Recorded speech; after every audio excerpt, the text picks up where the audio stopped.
nós observamos essas expressões morrer e viver sob a ótica ainda materialista, nós muitas vezes vamos compreender essas expressões como sendo antagônicas.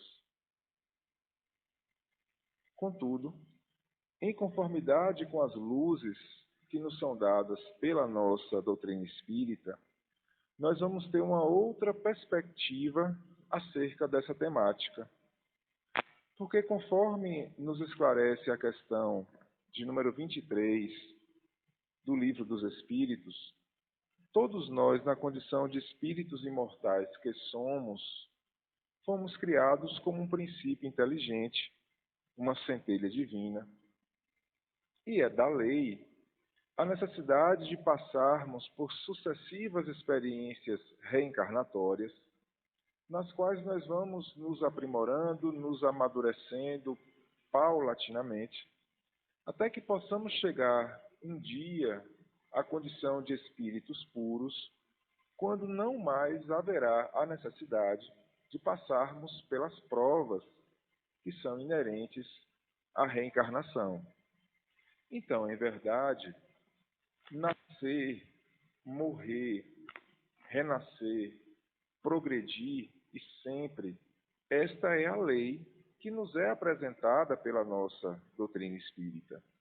De sorte que, criados como uma centelha divina, como um princípio inteligente, nós passamos pelos sucessivos reinos, mineral, vegetal, animal, até chegarmos à condição que nos encontramos no reino hominal, onde, conforme nos esclarece a questão de número 76 do Livro dos Espíritos, passamos a ser considerados espíritos com E maiúsculo, como sendo os seres inteligentes da criação, porque nesse estágio em que nos encontramos, já compreendemos minimamente as leis que regem a nossa vida e os objetivos também que devem nortear o nosso dia a dia. E, nesse sentido, uma vez que temos a compreensão que a lei fundamental, que resume todos os ensinamentos, que resume todos os profetas, é a lei do amor, nós vamos ter compreensão que desde o momento em que nos desenvolvemos minimamente na primeira área do espírito, que é a área da inteligência, que é a área da ciência, nós fizemos aflorar em nós outros uma potencialidade divina, que é o livre-arbítrio, que é essa capacidade que todos nós temos de realizarmos escolhas, de tomarmos as nossas decisões. E desde esse momento, nós fomos convidados a buscar o nosso processo ascensional através da vivência do amor. Aqueles de nós que optaram desde os primeiros momentos do processo evolutivo a buscarem seguir a lei do amor, podem ser assemelhados aos bons alunos, aqueles que aproveitaram todas as oportunidades de aprendizado para crescerem mais rápido. Mas ainda assim, conforme nos esclarece a questão de número 133 do Livro dos Espíritos, ainda assim, tivemos e temos que passar pelas experiências reencarnatórias, uma vez que não nos é dado a possibilidade de alcançarmos a perfeição ao término de uma única existência física, ao término de uma única existência corpórea. Ainda que fizéssemos todos os esforços que estivessem ao nosso alcance, ainda que buscássemos vivenciar essa lei do amor em todo o seu esplendor, não nos é dado a condição de alcançarmos a condição de espíritos puros em uma única experiência reencarnatória. Porque são tantas as áreas do nosso espírito que precisamos buscar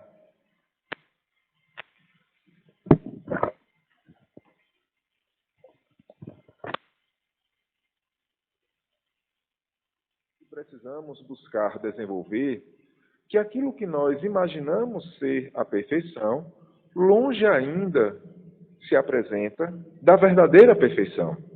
Então, em verdade, todos nos encontramos vinculados a esta lei fundamental da reencarnação, que nos possibilita essas sucessivas experiências no corpo físico, nas quais nós vamos buscando o nosso processo de amadurecimento contínuo nas duas asas do espírito, na área da inteligência, ciência, e na área do amor, na área da moral, na área dos sentimentos, que conforme nos esclarece a questão de número 780 do Livro dos Espíritos, são as duas asas que nós precisamos buscar resplandecer para que um dia possamos chegar à condição de espíritos puros.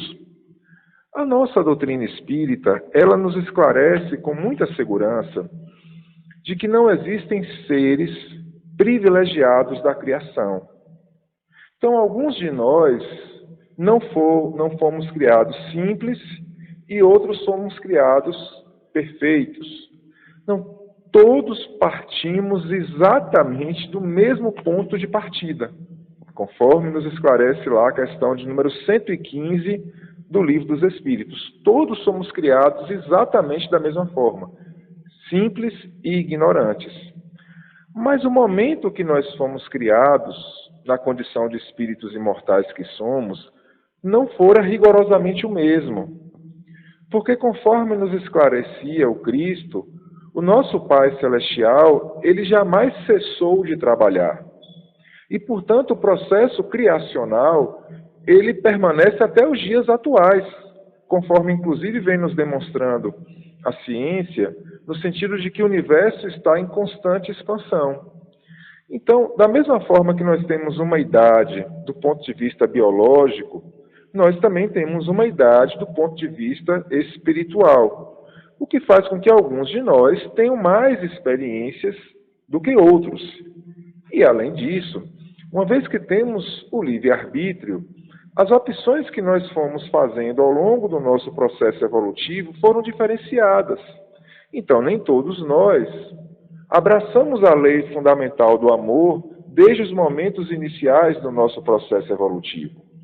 Em verdade, no nosso planeta Terra, ainda caracterizado, por espíritos embrutecidos, espíritos belicosos, faz com que nós percebamos que a imensa maior parte de nós, excetuando aqueles espíritos missionários, a imensa maior parte de nós transitou temporariamente pela maldade, transitou temporariamente dando espaço ao orgulho, ao egoísmo, o que faz com que isso justifique, a quantidade de problemas que ainda nós temos em nosso planeta, no que tange às desigualdades sociais, no que tange às guerras, aos conflitos em geral.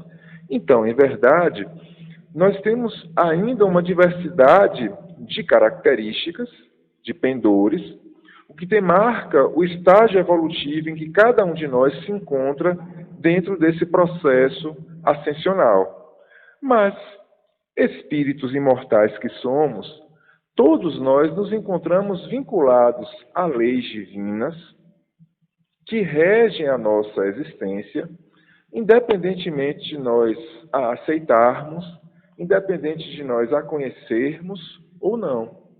E essas leis, elas são soberanamente justas e boas, como é o nosso Pai Celestial. E essas leis, elas nos oportunizam sempre uma possibilidade de recomeço, uma possibilidade de refazimento, que é justamente através desse instituto da reencarnação, que nos concede essas oportunidades para o nosso aprendizado, para o nosso melhoramento contínuo em direção à luz. Então, quando a gente observa essa temática do morrer e do viver, conforme nos esclarece Leon Denis no livro O Problema do Ser, do Destino e da Dor, essas expressões elas se apresentam em um caráter relativo. Porque, sob uma ótica de espíritos reencarnados que estamos, o morrer, em verdade, representa o nosso nascimento na pátria espiritual. representa o nosso retorno para a pátria essencial. E o nosso nascer representa o morrer na pátria espiritual, onde vamos estar temporariamente vinculados nessa experiência da materialidade na qual nos encontramos mergulhados. Então, essa expressão morrer e viver, ela se apresenta ainda sob uma ótica relativa, porque vamos ter que passar por estas sucessivas experiências reencarnatórias até que possamos chegar à condição de espíritos puros, onde não mais precisaremos passar pelas experiências da reencarnação. Poderemos até vivenciar estas experiências, mas de forma voluntária, como foi o Cristo, por amor, para nos apresentar o caminho, a verdade e a vida. Mas não mais por obrigatoriedade, porque uma vez que consigamos chegar ao nosso pleno desenvolvimento na asa da moralidade e na asa da inteligência, nós não mais precisaremos passar pelas provas que são inerentes à reencarnação. Mas até chegarmos a essa condição, precisamos vivenciar estas experiências no corpo físico, que são experiências que nos oportunizam as condições necessárias para o nosso melhoramento contínuo em direção à luz. E aí nós vamos perceber que no nosso Livro dos Espíritos, na sua segunda parte, capítulo 3º, nós vamos ter a tratativa acerca da temática da noite de hoje, analisando a questão do retorno do espírito após a desencarnação à pátria espiritual, analisando como é que se dá esse retorno nosso do espírito após a desencarnação. Como é que se dá esse retorno? E aí na questão de número 149, nós temos uma indagação, nós temos um questionamento, perguntando o que é o espírito após a desencarnação. E a resposta que nos é dada é que o espírito, ele vai continuar sendo espírito. Ele vai continuar tendo, portanto, as mesmas características, os mesmos pendores que nós temos atualmente. Sendo que na questão de número subsequente, na questão de número 150, se indaga se nós mantemos a nossa individualidade ao retornarmos à pátria espiritual, ou se seria como se fosse ali uma gota d'água voltando ao oceano, onde nós nos perderíamos, né, nesse universo ao qual nós passaríamos a nos encontrar vinculados. E a resposta que nos é dada é que nós mantemos a nossa individualidade, nós mantemos as nossas características. E aí tem uma letra A nessa questão de número 150, perguntando como é que nós mantemos essa individualidade se nós não mais teremos o corpo físico. Como é que fica essa individualidade, então, no mundo espiritual? E aí a nossa doutrina espírita, ela nos esclarece acerca do chamado perispírito, que é o envoltório do nosso espírito, e que quando nós nos encontramos reencarnados, o perispírito ele serve ali como uma membrana de ligação do espírito com o corpo físico. Então, ele se apresenta ali como um elo de ligação do espírito com o corpo físico. E quando nós desencarnamos, o perispírito ele é o responsável por manter a nossa forma, por manter a nossa aparência, onde muitas vezes nós vamos continuar nos manifestando com as mesmas características ou com características muito próximas daquelas que nós temos na atualidade. E nos é esclarecido, inclusive, na linha B, né, dessa questão de número 150, que esse perispírito ele é formado a partir de elementos que se encontram no planeta onde nós nos encontramos reencarnados. O que faz com que nós percebamos como há uma diversidade de casas, né, no reino do nosso Pai Celestial, como a gente sabe que os mundos são habitados e que há a necessidade, muitas vezes, das transmigrações individuais ou coletivas, onde nós poderemos passar a reencarnar em experiências futuras em outros planetas, quando isso ocorre, há uma mudança da vestimenta do nosso espírito. Então, há uma mudança do perispírito que passa a se vincular com esses novos elementos do planeta, né, onde nós passaremos a vivenciar aquela experiência reencarnatória. Então, esse perispírito, que é um corpo sutil, ele vai, em verdade, mudando na medida em que nós evoluímos na condição de espíritos imortais que somos, até chegarmos, né, à condição de espíritos puros, onde esse perispírito ele vai ficando cada vez mais sutil, ele vai ficando cada vez mais menos, vamos assim dizer, menos material, porque em verdade ali é uma energia quintessenciada, né? Então ele vai se tornando ali mais sutil, de forma a permitir a manifestação de todas as potências do espírito, que vai, em verdade, se tornando mais pleno na medida em que nós evoluímos, na medida em que nós crescemos, nós crescemos nessa escala evolutiva, que nós crescemos em direção à perfeição. E aí na questão de número 163 do Livro dos Espíritos, há um questionamento, há uma indagação acerca do momento da desencarnação. No momento da desencarnação, como é que é esse nosso retorno à pátria espiritual? Como é que é essa volta, né, a esse nosso mundo fundamental? E aí a resposta que nos é dada é que geralmente nós vamos passar por um período ali de perturbação, um período ali de desassossego, porque nós saímos de uma realidade que nós conhecemos, na qual nós nos encontramos inseridos, para voltarmos para uma realidade que nesse momento ainda é desconhecido, que representa para nós uma novidade. Então há uma perturbação que é inerente a esse processo de retorno à pátria espiritual. Mas aí logo na questão subsequente, na questão de número 164, se indaga se essa perturbação, se esse desassossego, se ele é da mesma forma para todos nós, para todos os espíritos. Esse período de perturbação é idêntico? E a resposta que é dada é que não. Porque quanto mais materialista nós somos, maior tempo de perturbação nós vamos vivenciar, e quanto mais nós nos encontrarmos em uma perspectiva de maior espiritualização, de maior vinculação à nossa própria essência do bem, do amor, menor o período de perturbação que vamos vivenciar. De forma que esse período de desassossego ele pode variar de horas, às vezes de semanas, meses ou mesmo passar anos. E de forma também que para aqueles espíritos que já estão tamanhamente vinculados ao bem e ao amor, não vai haver nem sequer um período de perturbação para eles, porque eles já estão plenamente, né, vinculados ao amor que é da nossa própria essência.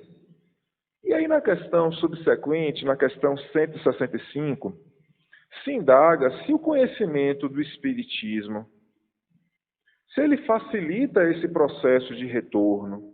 O conhecimento do Espiritismo, ele facilita esse nosso retorno ao mundo espiritual, esse momento da transição, esse momento de retorno à nossa pátria fundamental.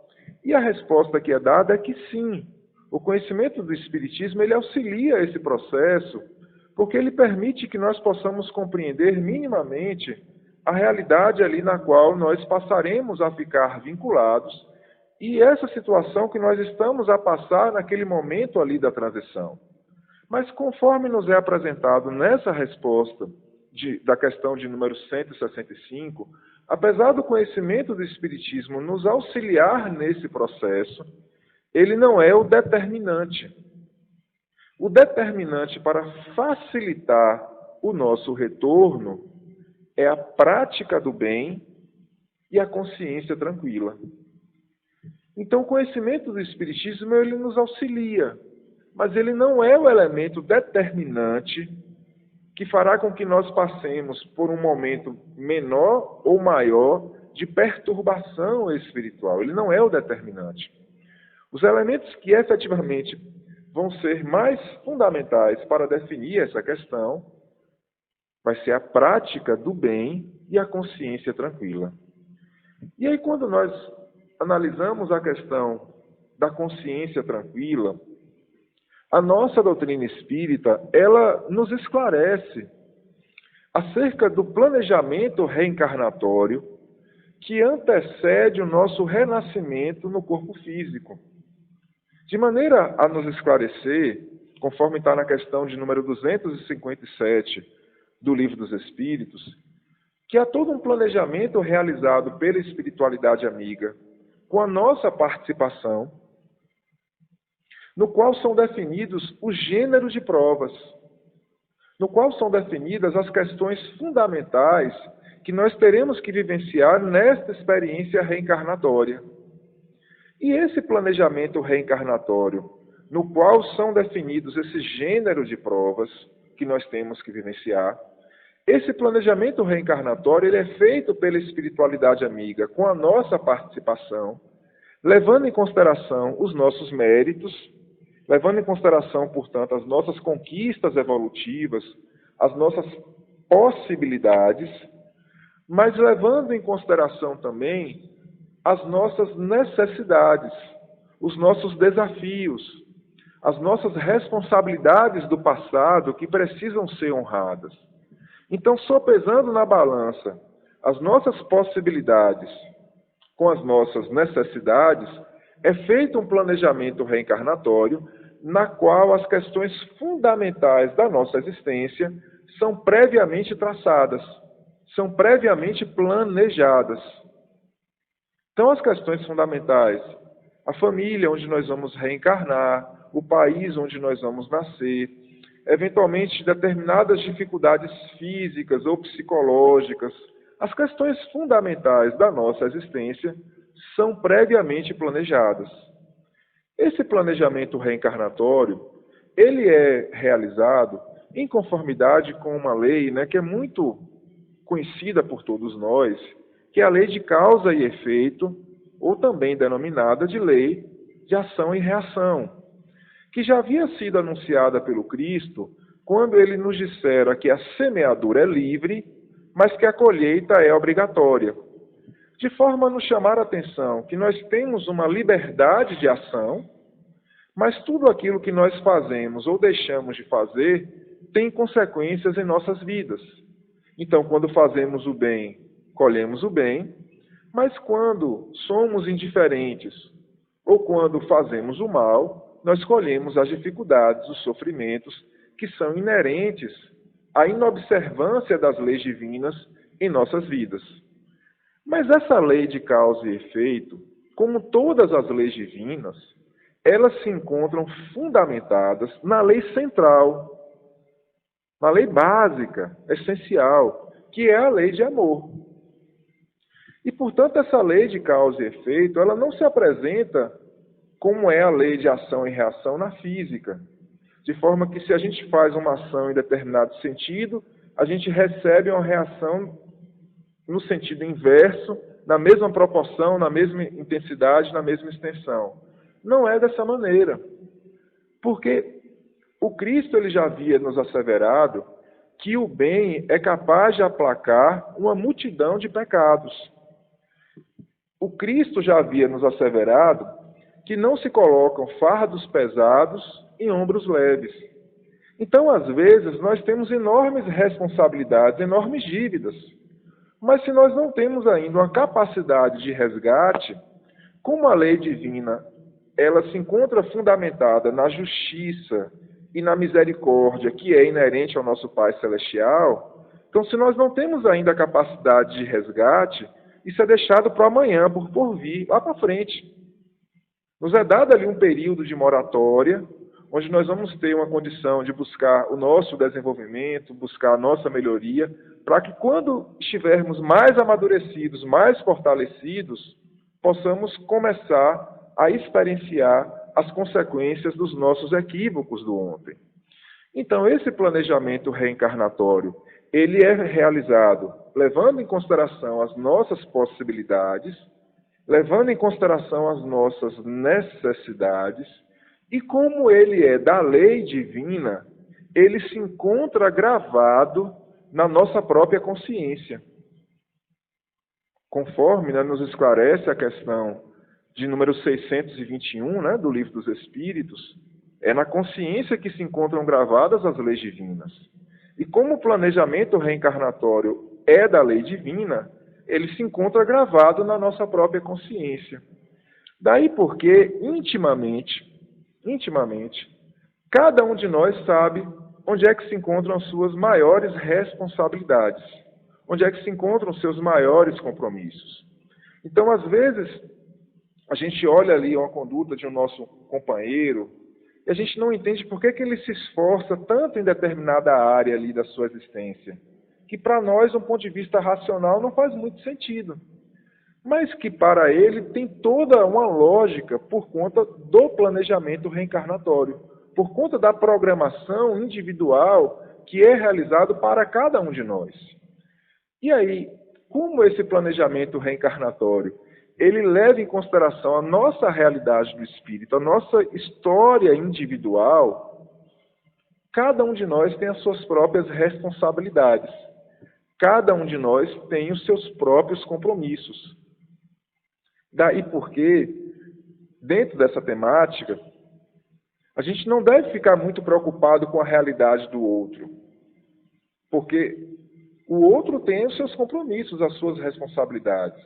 Mas a gente deve buscar voltar o nosso olhar para dentro de nós, para buscar identificar onde é que estão os nossos compromissos, onde é que estão as nossas responsabilidades.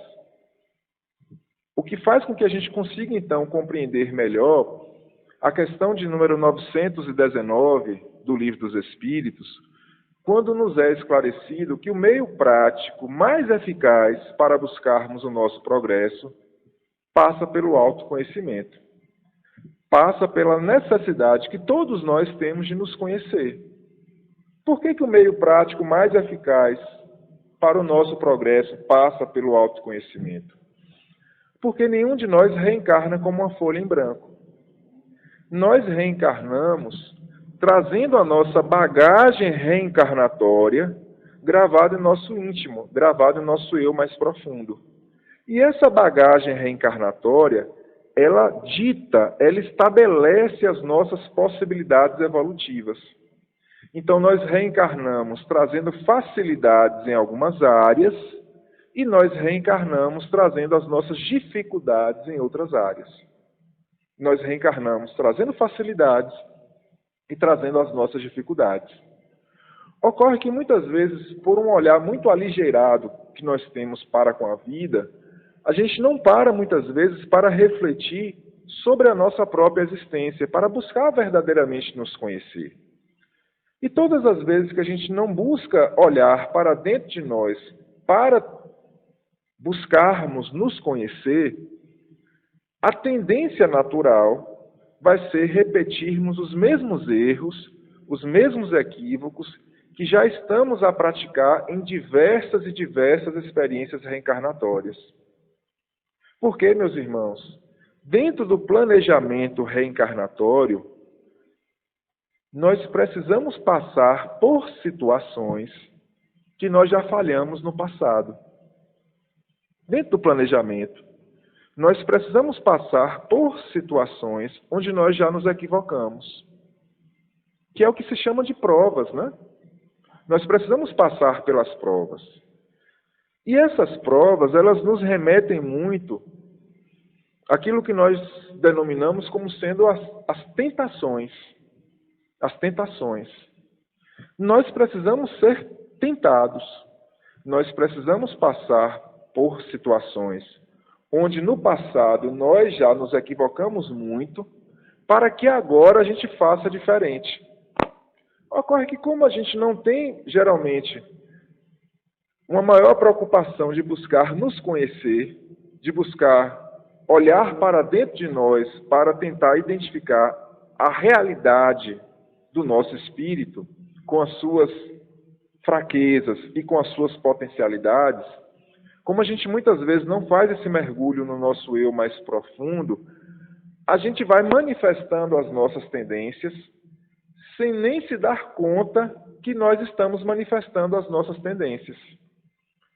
E ao manifestarmos essas nossas tendências, muitas vezes nós machucamos, nós agredimos, nós ofendemos, sem perceber que estamos machucando, ofendendo, agredindo. Então, para superarmos esse passado que geralmente é constituído de muitos equívocos, nós precisamos buscar nos conhecer para identificar quais são as nossas fraquezas e quais são as nossas potencialidades. Porque identificando quais são as nossas maiores fraquezas e quais são as nossas maiores possibilidades, nós temos as condições de buscar desenvolver um olhar mais lúcido diante da vida. Porque onde se encontram as nossas maiores fragilidades, onde se encontram os nossos maiores desafios, também se encontram as nossas maiores possibilidades. Nessas áreas onde nós temos o nosso calcanhar de Aquiles, onde nós temos as nossas maiores tentações, nestas áreas nós temos também as nossas maiores possibilidades.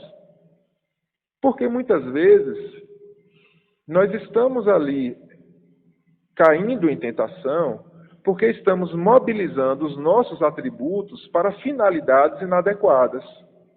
Mas uma vez que percebemos as fragilidades que temos naquele setor da nossa individualidade, a gente pode mobilizar a nossa vontade, a gente pode mobilizar o nosso livre-arbítrio para buscarmos fazer o bem, onde antes nos equivocávamos, onde antes fazíamos o mal. Mas para que tenhamos essa condição, precisamos buscar nos conhecer. Então, dentro do planejamento reencarnatório, são estabelecidos esses nossos compromissos centrais para com a vida, que se encontram gravados na nossa própria consciência, e a nossa consciência ela vai nos alertando o tempo todo, nos dando sinais, né? De paz, de tranquilidade, quando nós honramos com os nossos compromissos, ou nos trazendo as dores, as dificuldades, os conflitos, quando nós não cumprimos com os nossos compromissos reencarnatórios, quando nós não honramos com o nosso planejamento reencarnatório. Mas é fundamental sempre analisar essa temática, percebendo que não há um determinismo nesta questão.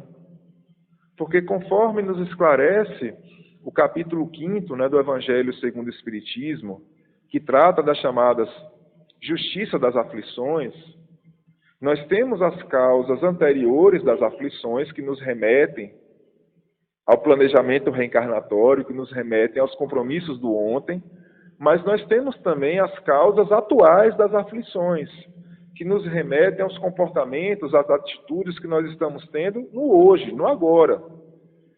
E aí, lá no Livro dos Espíritos, na questão de número 258, nós temos um questionamento acerca dessa temática, perguntando se tudo o que acontece em nossa vida, está dentro do planejamento reencarnatório. E a resposta que é dada é que não. O que está dentro do planejamento reencarnatório é o gênero, ou seja, são as questões fundamentais. Mas os detalhes, as especificidades, dependem de como nós estamos mobilizando as nossas energias. Como é que nós estamos ali investindo o nosso tempo, quais são as preferências, as prioridades que nós estamos elegendo diuturnamente.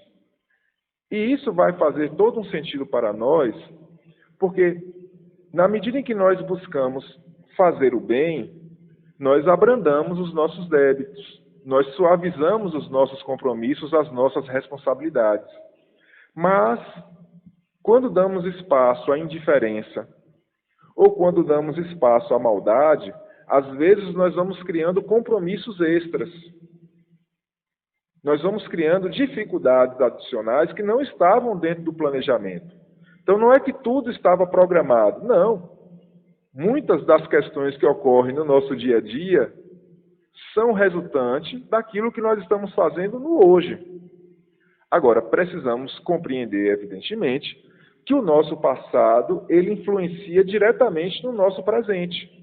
Então, muitas vezes, os erros que estamos cometendo agora são erros que nós já cometemos há muitas e muitas experiências reencarnatórias. E para que possamos mudar o ciclo, ou para que possamos mudar esse meio que um curto-circuito, onde sempre caímos em tentação na mesma questão, precisamos mobilizar as nossas energias para fazermos o bem. Que é o que está apresentado, né, nessa questão de número 165, como sendo ali o elemento, né, determinante, junto com a consciência tranquila, para que construamos um processo de retorno à pátria espiritual em melhores condições, a prática do bem, que nos é apresentado pela doutrina espírita como um verdadeiro lema, né? Porque a nossa doutrina espírita, ela não fala, fora do espiritismo não há salvação. Não fala isso. Mas fala, fora da caridade não há salvação. Fora do exercício do bem não há salvação. Precisamos compreender a necessidade que temos de mobilizarmos as nossas energias para buscarmos ser pessoas mais produtivas, sermos pessoas que colaboram de alguma maneira com a providência divina, nos ambientes, nos locais onde nós estejamos inseridos, né? Percebendo que muitas e muitas vezes os nossos compromissos fundamentais se encontram na nossa família, onde precisamos, né, construir laços de afetividade, laços de amor com aqueles entes nos quais nós nos encontramos vinculados no nosso seio familiar. Então temos compromissos muito grandes, muito severos no nosso ambiente familiar e também temos muitas vezes graves compromissos no nosso ambiente de trabalho, no nosso ambiente social. Compromissos que nos remetem à necessidade de buscarmos nos moralizar, de buscarmos cumprir com os nossos deveres, com as nossas obrigações. E aí vejamos que a legislação humana, ela se preocupa muito hoje em frear os nossos ímpetos, em frear as nossas condutas, quando aquilo que fazemos pode causar o mal ao outro. Então nós temos uma legislação humana que se preocupa muito ali com comportamentos, com atitudes exteriores. Mas quando nós vamos observar a legislação divina tem um plus, tem um algo mais. Porque ela nos remete aos compromissos que nós temos para conosco mesmo.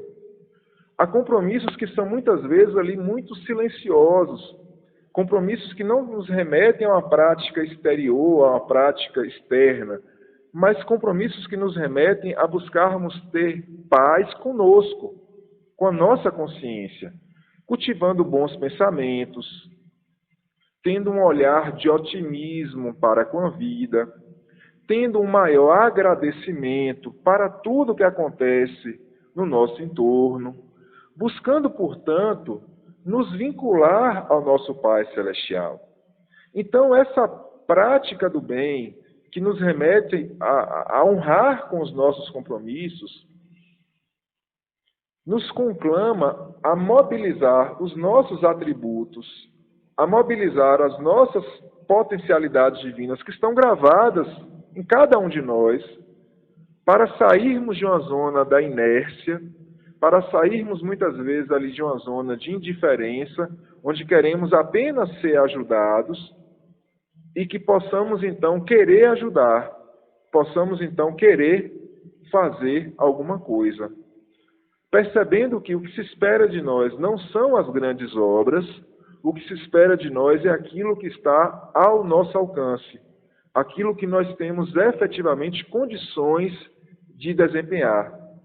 E aí, nesse sentido, também precisamos destacar que, compreendendo que, como espíritos imortais que somos, temos essas duas asas da intelectualidade e da moralidade, nesse estágio em que nos encontramos, onde já somos espíritos relativamente evoluídos na área da intelectualidade, precisamos mobilizar esta área para o bem, mobilizar essa área para o amor. Porque muitas vezes nos utilizamos das potências divinas atreladas à nossa intelectualidade dentro de uma perspectiva ali muito egoísta, de atender apenas às nossas necessidades individuais ou, no máximo, daqueles que estão mais próximos de nós. Quando, em verdade, o que se espera de nós é que mobilizemos esta potência divina para o bem de todos, para o bem da humanidade.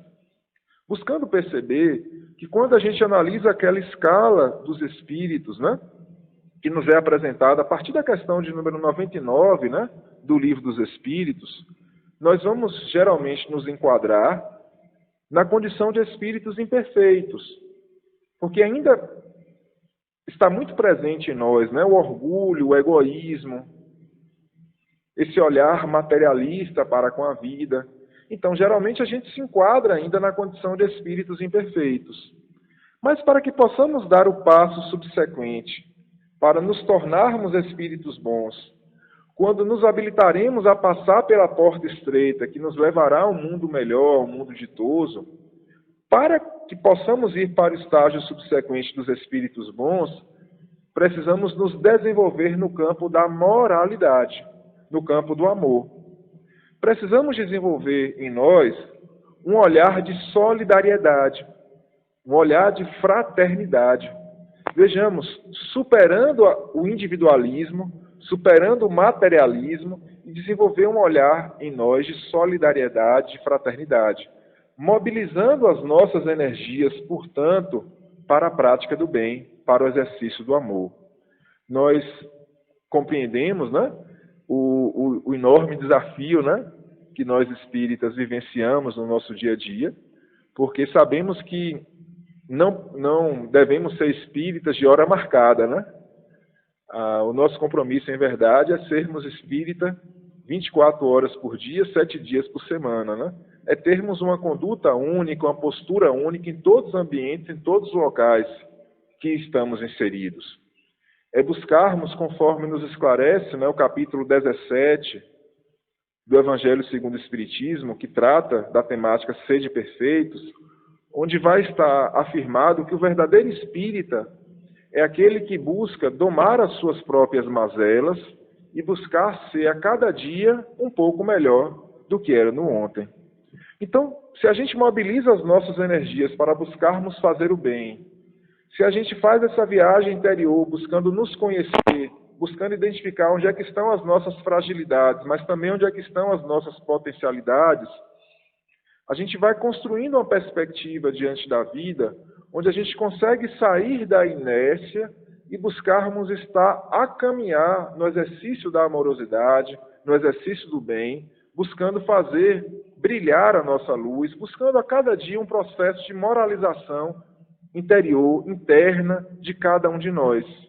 E ao fazermos isso, nós estaremos dando passos, né, fundamentais para construirmos um processo de retorno à pátria espiritual em melhores condições. Porque, em conformidade com o que nós compreendemos, né, o nosso corpo físico, ele muitas vezes representa para nós uma limitação dos nossos sentidos. Então, ao desencarnarmos, nós perdemos essa limitação que o corpo físico nos impõe, e isso faz com que nós possamos manifestar a realidade do nosso espírito em todo o nosso esplendor. Então, nós continuamos a ter as mesmas características que nós temos no hoje, no agora. Só que essas características elas vão ficar mais claras, mais evidenciadas, porque não tem a limitação do corpo físico. Então, se no nosso mundo interior nós temos uma paz, uma tranquilidade, por estarmos, né, com a consciência tranquila, por estarmos buscando fazer o bem, ao desencarnarmos, essa paz, essa tranquilidade permanecerá em nós outros. Mas se nós temos uma vida interior, né, uma vida íntima, na nossa casa mental, né, no nosso plano dos sentimentos, muito turbulenta, muito agitada, muitos conflitos, porque muitas vezes a gente quer fingir para os outros qualidades que não temos, queremos esconder dos outros defeitos que temos, e isso nos gera ali no nosso mundo íntimo profundos desassossegos, profundos conflitos. Ao cultivarmos essa postura diante da vida, ao desencarnarmos, normalmente nós vamos passar por muitos sofrimentos, por muitas dificuldades, decorrentes dessa maneira como nós estamos conduzindo a nossa existência. Então, uma vez que a nossa doutrina espírita nos apresenta essas luzes do Evangelho, nos chamando a atenção acerca das responsabilidades que nós temos em construirmos o nosso destino, em sermos construtores do nosso destino, nós podemos sim mudar a forma como nós estamos levando o nosso dia a dia, né? Percebendo que normalmente os nossos compromissos centrais diante da vida não podem mais estar atrelados a uma perspectiva materialista, a uma perspectiva da busca ali do ouro, da matéria, porque isso não atende à realidade do nosso espírito. Nós precisamos nos voltar para o nosso processo de moralização, ao nosso processo de buscar o nosso desenvolvimento no campo dos sentimentos, no campo das emoções. Buscando, então, percebermos, né, que não estamos nesse nosso planeta Terra a passeio. Estamos no nosso planeta Terra a trabalho. E o nosso trabalho é o nosso trabalho de melhoria, de reforma íntima, que é um processo muitas vezes silencioso, difícil, mas que nós precisamos estar dispostos a realizar. Porque enquanto nos mantivermos em uma postura de indiferença para com os nossos compromissos diante da vida, mais dores, mais problemas ocorrerão em nossa existência, para nos conclamar ao processo de despertamento, ao processo de mudança. Então, uma vez que percebemos que já estamos sofrendo bastante, que a humanidade como um todo chegou ao apogeu do sofrimento, urge que possamos perceber a necessidade que cada um tem de buscar realizar a sua mudança, a sua reforma íntima. Buscarmos perceber que os grandes desafios do nosso dia a dia hoje não estão no campo exterior. Os nossos grandes compromissos estão no nosso mundo íntimo. A necessidade que cada um tem de buscar se conhecer. Passar a nossa consciência em revista, né, diariamente, buscando perceber quais são as áreas onde nós normalmente erramos e quais são as áreas que a gente consegue fazer algo de bom. Porque uma vez que a gente vai mapeando ali as nossas condutas, a gente vai buscando então nos conhecer, porque a gente vai percebendo quais são as áreas ali que nós temos as nossas fragilidades e quais são as áreas que nós temos as nossas potencialidades. Identificando as nossas fragilidades e as nossas potencialidades, nós podemos ter um olhar mais lúcido diante da vida para investirmos mais o nosso tempo, a nossa vontade, nas nossas potencialidades, nas áreas que nós já conseguimos, de alguma maneira, contribuir, fazer algo de bom. Porque quanto mais nós investimos as nossas energias no bem, no amor, menos espaço vai tendo em nosso ser para as nossas dificuldades, para os nossos problemas, para os nossos desafios. Até que vai chegar um momento que, de tanto estarmos vinculados ao amor, nós vamos conseguir um processo de autoiluminação, onde essas nossas limitações, onde esses nossos problemas deixarão de existir. Mas para que esse momento chegue, nós precisamos sair da inércia e buscarmos querer ajudar mais, a buscarmos querer fazer mais o bem, porque será desta maneira que nós conseguiremos a nossa paz de espírito, a nossa consciência tranquila. Muito obrigado.